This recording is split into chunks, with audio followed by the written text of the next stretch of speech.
Europe Matin. Dimitri Pavlenko. L'innovation sur Europe 1. Bonjour Anissa Mbida. Bonjour Dimitri, bonjour à tous. Les tendances de la télévision de demain commencent à se dessiner et surprise, les futurs modèles devraient être tactiles et même transportables. Oui, après les écrans toujours plus grands, toujours plus fins, toujours plus HD, les constructeurs essaient maintenant de copier les tablettes. On parle bien là d'une télé transportable, pas portable. Donc il faut plutôt s'imaginer une tablette géante sur un pied avec des roulettes pour pouvoir l'emmener partout. L'écran peut pivoter dans tous les sens, comme ça on peut l'orienter à sa guise quand on est allongé sur son lit ou bien vautré dans un fauteuil ou bien debout dans la cuisine. Il y a aussi une batterie, donc c'est pas nécessaire de la brancher, ce qui ajoute encore plus de mobilité. Et vous l'avez dit, l'écran est tactile, il est détachable, donc on peut aussi l'utiliser sans télécommande sur ses genoux, exactement comme une grosse tablette. J'ai l'image en tête. Il y a vraiment un intérêt à avoir une télé sur roulette.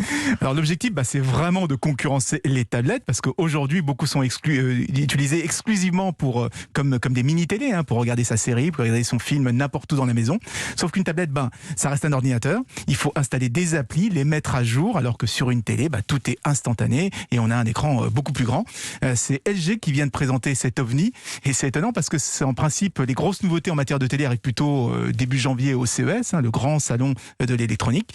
Mais cette année, la plupart des faiseurs de tendances sont en avance. Alors on sait déjà quelles seront les autres tendances qui seront au CES de Las Vegas. Oui, alors côté téléviseur, on cherche aussi à les fondre dans le décor en les faisant ressembler à des meubles. Alors ça avait commencé il y a quelques années avec Samsung et ses modèles The Frame qui ressemblaient à des tableaux. Ils sont aujourd'hui rejoints par Sony et par LG qui proposent eux carrément des panneaux en tissu coulissant qui viennent cacher l'écran quand on l'utilise pas. Et l'objectif, c'est de plus avoir cet énorme rectangle noir dans son salon qui va jurer au milieu de sa super déco design. On veut proposer à la place un bel objet qu'on sera fier d'exhiber. C'est le grand retour des télés, vous savez, cachées dans un meuble qu'on avait il y a quelques années. Merci Anissa Mbida. Europe Matin.